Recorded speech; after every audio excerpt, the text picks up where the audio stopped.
E agora nós vamos conversar justamente sobre história com um jovem professor de história que está lançando um livro muito interessante. É um livro para o Enem. Diga aí, meu irmão, como é que está? Bom dia, Obrigado, você está bem? Tudo ótimo. É Vitor Marcelo Gonçalves. O cara com um nome desse tem que acertar na vida, nem que não queira. Mas vamos começar por aqui.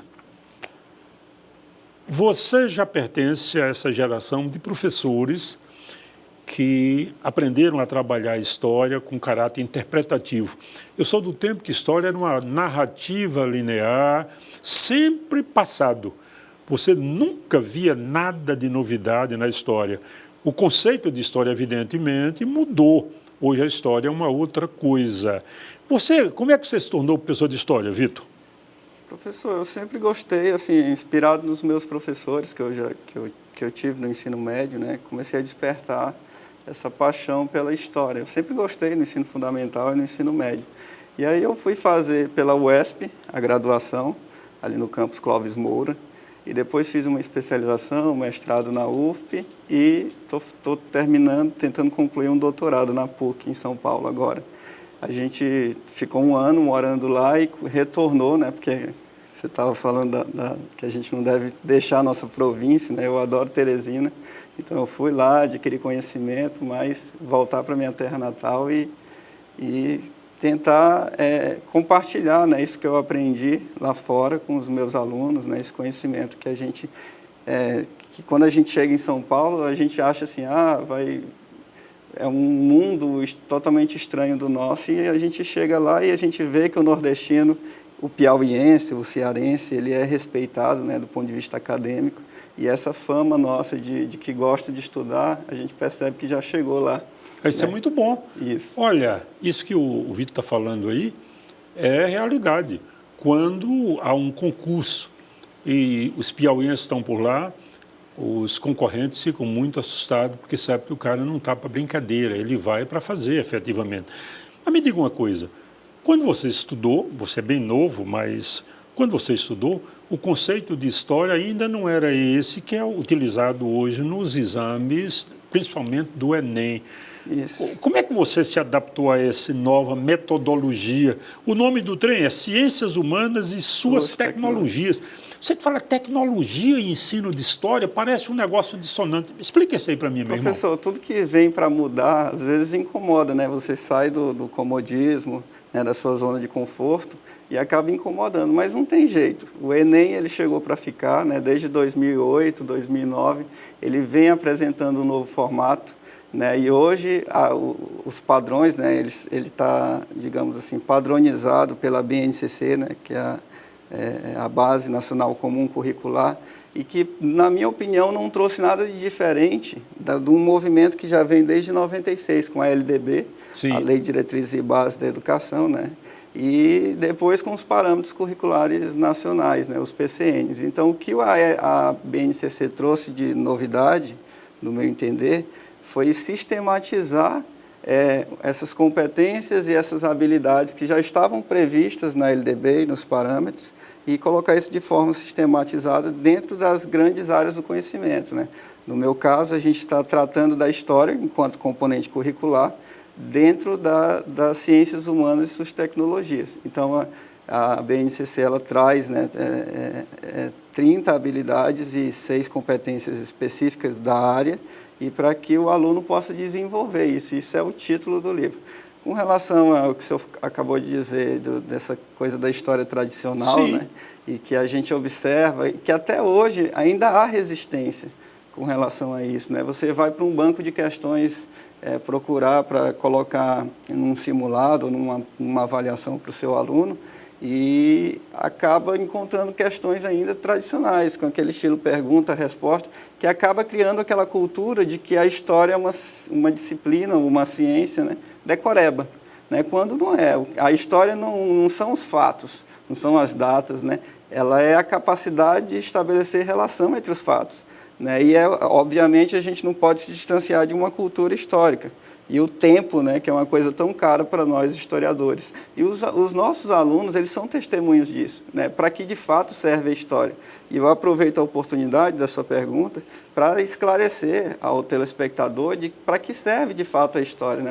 Como eu disse, o próprio aluno é testemunho de que a história ela não serve para fazer lavagem cerebral, né, de impor o marxismo, como estão dizendo, até porque, se a gente for pegar a tendência historiográfica na própria academia, dos anos 90 para cá, predomina uma corrente historiográfica que a gente chama dentro da academia de nova história cultural, né, os estudos pós-coloniais. É óbvio que a gente tem uma tendência humanizada da análise dos fatos, mas dizer que o marxismo impera dentro da proposta, nos anos 70 e 80, eu diria que sim. Hoje nem tanto. Então há um embate dentro da própria academia e que isso não se sustenta na sala de aula. E mesmo que fosse, né? Por que você vai demonizar o marxismo, Sim. o comunismo? Se existe, é uma realidade e o conhecimento é imprescindível. Conhecimento. Então o aluno ele é inteligente o suficiente para identificar o posicionamento político do seu professor.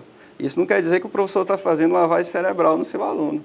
Então, ele é capaz de identificar e inferir o que dentro do discurso do professor e ele mesmo é capaz de fazer seu próprio juízo de valor. Mas vamos voltar ao teu livro.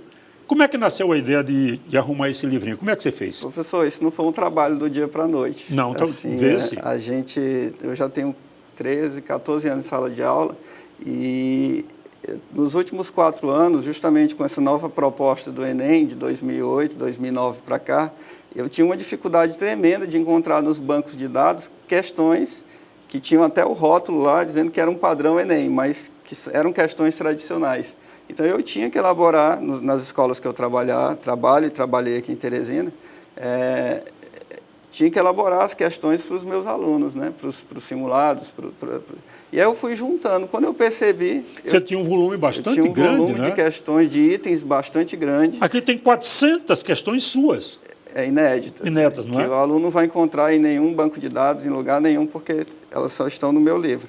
E outras questões eu fui enxertando do próprio Enem, de outros vestibulares, padrão Enem, né? Para que pudesse equilibrar, porque eu dividi o livro em... É um livro pensado para o público jovem, né, que vai prestar o Enem, e eu dividi em 34 eixos temáticos, contemplando todos os objetos do conhecimento que a BNCC, o INEP, cobra na avaliação do Enem, né? Então, eu dividi de forma equilibrada essas questões. Então, todos os conteúdos, né, que a gente chamava de conteúdo, que a BNCC chama Sim. agora de objetos do conhecimento, Certo. dentro desses eixos temáticos, das ciências humanas e trazendo especificamente, né, o componente curricular História, dialogando interdisciplinarmente com essas outras áreas do conhecimento. Bom, vamos fazer um comercialzinho. Onde é que eu me encontro isso aqui para comprar? Professor, ele está em todas as livrarias de Teresina, as melhores, né? Na Conal, aquelas feiras de livros do Teresina Shopping e do Riverside, e está na banca o Joel.